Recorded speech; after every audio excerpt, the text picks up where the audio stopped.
Hello everyone, welcome to our YouTube channel forensic science UGC NET. और आज के lecture में हम पिछले वाले पार्ट को ही कवर कर रहे हैं। ठीक है, पिछले लेक्चर में हमने collection preservation of blood stains शुरू किया था। सो हमने लिक्विड ब्लड कैसे कलेक्ट करना है वो देखा था, कलेक्ट कैसे करना है, प्रिजर्व कैसे करना है, राइट। सो हमने 3 कैटेगरीज में डिवाइड करा था ब्लड एविडेंसेस को। तो पहला था liquid blood from a pool of blood, दूसरा था वेट स्टेन्स, ठीक है। थर्ड कैटेगरी हो जाएगी ड्राई स्टेन्स, ठीक है। ये 3 कैटेगरीज। तो लिक्विड ब्लड कैसे कलेक्ट करना है, कैसे प्रिजर्व करना है हमने देख लिया। सोडियम फ्लोराइड हम यूज कर सकते हैं to preserve the blood, liquid blood samples. अगर वो नहीं यूज कर रहे हैं तो हमें लो टेम्परेचर में इसे सेव करके रखना जरूरी है। आज के लेक्चर में हम देखेंगे कि वेट सैंपल्स को, वेट स्टेन्स को कैसे कलेक्ट करना है, and dry samples, dry stains को कैसे कलेक्ट करना है, ठीक है। So before starting the lecture, ये बताने से पहले कि हमने कैसे कलेक्ट करना है wet stains and dry stains को, एक क्विक रिमाइंडर है हमारे ऐप के लिए, ठीक है। सो आप सबको पता है कि फॉरेंसिक साइंस का ऑफिशियल ऐप है जिसका नाम फॉरेंसिक साइंस यूजीसी नेट ही है, जो हमारे यूट्यूब चैनल का नाम है,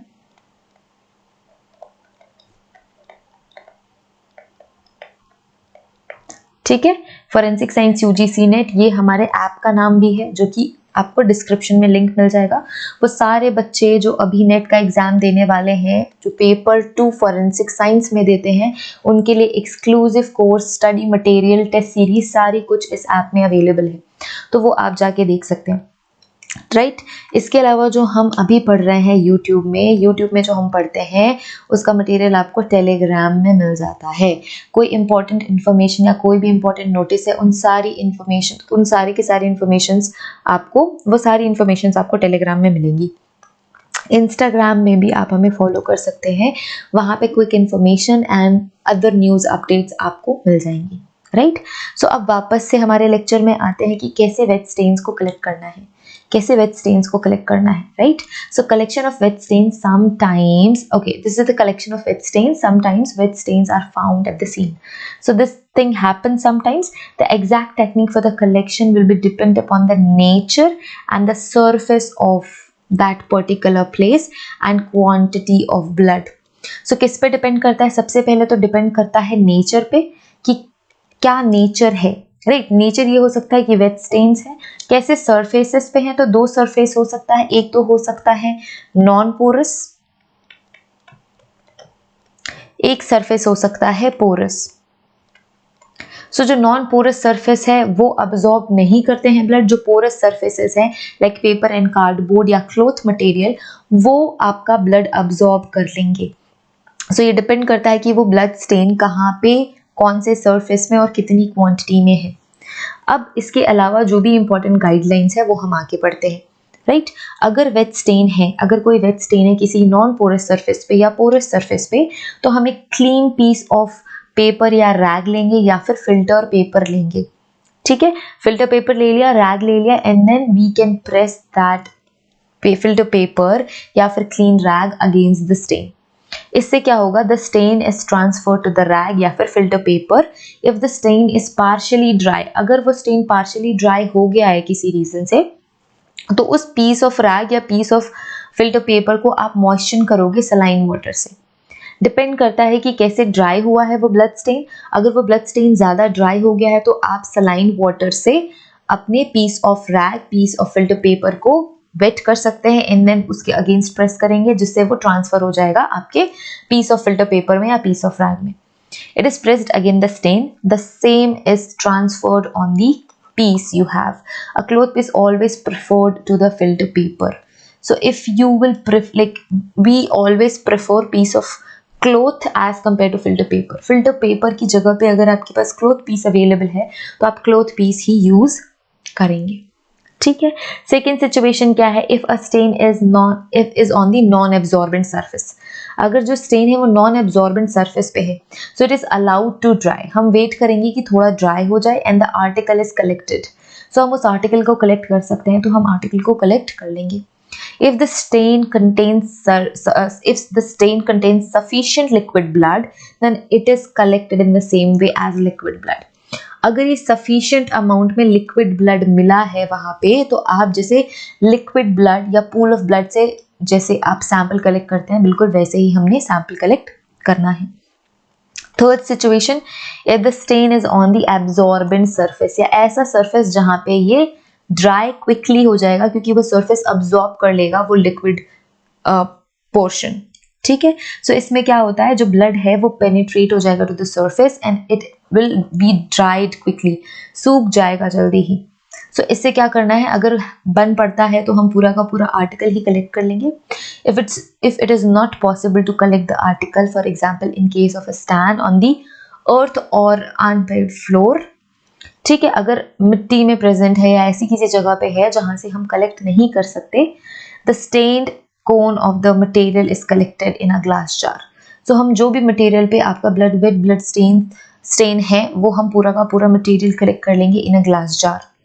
A controlled sample of unstained material from the place near the stained area is also collected. तो आपने एक कंट्रोल सैंपल भी कलेक्ट करना है स्टेन्ड एरिया के अलावा।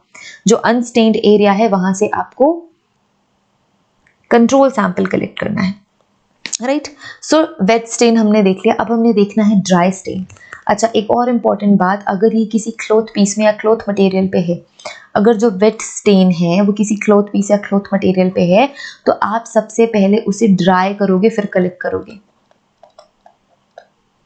एयर ड्राई कर लेना है सबसे पहले फिर कलेक्ट करना है। कोई भी अप्लायंसेस का यूज नहीं करना है to make it dry, sun use नहीं करनी है टू मेक इट ड्राई। ठीक है कि धूप में रख दिया सूख जाएगा तो कलेक्ट कर लेंगे, नहीं, आपको एयर ड्राई करना है एंड देन उसे कलेक्ट करना है, राइट। अब हम देखेंगे ड्राई स्टेन्स। तो ड्राई स्टेन्स हमेशा इजी होते हैं कलेक्ट करना, right. In collection of dry stains from the scene of crime following situations are common. कौन कौन से सिचुएशंस कॉमन है? सबसे पहले क्लॉथ पे, सो क्लॉथ पे मिलना ब्लड स्टेन का बहुत कॉमन है, ठीक है। सो जो भी ब्लड स्टेन बियरिंग सरफेस है वो सारा कुछ हमने कलेक्ट कर लेना है, वो सारे क्लॉथ मटेरियल्स कलेक्ट कर लेना है। The number position size of stains are properly recorded, ये सारी चीजें हमने प्रॉपरली रिकॉर्ड करनी है। The stains on different clothes on the same clothes are not allowed to contaminate one another through, if you want to pack it in the same packet, नहीं pack करना है, हमें अलग अलग पैक करना है, सेपरेटली पैक करना है उन ब्लड स्टेन्स को, ठीक है। एक साथ नहीं पैक करना है, अगर एक साथ पैक कर दिया तो कंटामिनेट हो जाएंगे। Even if that same cloth piece contain the same type of blood stains, अलग अलग ही वो दोनों एरियाज को आपको अलग अलग कलेक्ट करना है, right. Next on absorbent surface. Absorbent surface पे कैसे? एब्जॉर्बेंट सरफेस अब्जॉर्ब कर लेता है सीरम पार्ट को ब्लड के, तो उसे क्या करना है, करेक्ट सैम्पलिंग करनी है। कैसे होगा? जो अनस्टेन्ड मटेरियल है वो आपने सेपरेटली कलेक्ट करना है और जो स्टेन्ड मटेरियल है वो आपको सेपरेटली कलेक्ट करना है। जो अनस्टेन्ड है, जो कलरलेस दिख रहा है, वहां पे भी अब्जॉर्प्शन हो सकता है सीरम का, इसलिए अनस्टेन्ड एरियाज को भी कवर करना है। Next, on the non-absorbent surfaces.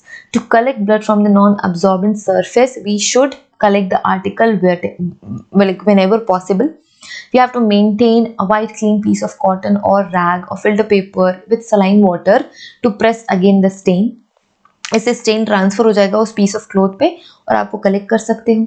आप उस पीस ऑफ क्लॉथ को क्या कर सकते हो, मॉइस्चर कर सकते हो इनर्ट गम के साथ या किसी स्टिकी सरफेस से उसे स्टिक कर सकते हो, जिससे कि वो जो सरफेस पे, उस स्टिकी सरफेस पे ब्लड सैंपल अडियर हो जाए। इसके बाद आप उसे पील ऑफ कर सकते हो और ड्राई कर सकते हो। जब स्टेन ट्रांसफर हो जाता है उस पीस ऑफ क्लॉथ पे तो आप उसे पिक कर सकते हो, लाइक जब आपको सही लगे तो। इसे आप इस मेथड को आप यूज कर सकते हो, but it is not always preferable, ठीक है। अगर कोई अल्टरनेटिव पॉसिबल नहीं है तब आप उसे स्क्रैप ऑफ करोगे, मतलब आप उसे खुरच के उस सरफेस से निकालोगे। As much blood as possible with a clean razor blade. So razor blade से आप उसे स्क्रैप करके रिमूव करोगे from the surface on a paper from the stain and we have to pack it in a clean envelope और vial. So preferable रहता है कि आप हमेशा क्लीन एनवेलप पे करो ताकि इसमें से हवा पास होती रहे और आपका सैंपल कंटामिनेट ना हो या उसमें कोई भी फंगस डेवलप ना हो। Ordinary scrapping of blood stain is not recommended as it is likely to result in a loss of some blood. सो ऐसे रफली स्क्रैपिंग नहीं करनी है, ऑर्डिनरी स्क्रैपिंग नहीं करनी है, उससे आप हमेशा अपना ब्लड सैंपल लूज कर दोगे। इसलिए साइंटिफिक मैनर में स्टेप बाय स्टेप आपने स्क्रैपिंग करनी है ब्लड की और सारा का सारा सैंपल कलेक्ट करना है। फॉर एग्जाम्पल कोई आउटडोर क्राइम सीन है जहाँ पे ग्रास में ब्लड प्रेजेंट है, so if the blood is found on the grass we should tie the grass, like उसके बाद उसे थ्रेड से ट्राई कर लेना है, like we tie our hairs. इसके बाद उस पूरे के पूरे ग्रास को कट कर लेना है। इसके बाद ड्राई करना है, पैक कर लेना है एनवेलप में या फिर जार पे। एनवेलप प्रेफरेबल है क्योंकि फिर फंगस ग्रोथ नहीं होगी, क्योंकि ग्रास भी मॉइस्ट होती है एंड बिकॉज ऑफ मॉइस्चर आपके ब्लड सैंपल को कंटामिनेट होने के पूरे चांसेस हैं। इसके बाद आपने अपने ब्लड सैंपल का ख्याल रखना है, ठीक है।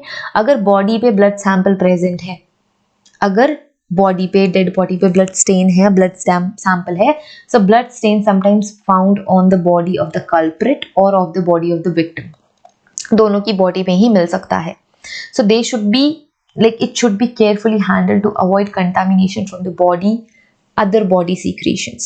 Okay, if the blood is found in the hair, अगर hair पे है तो हमें comb करके collect करना है, जो भी hair है वो सारा collect करना है।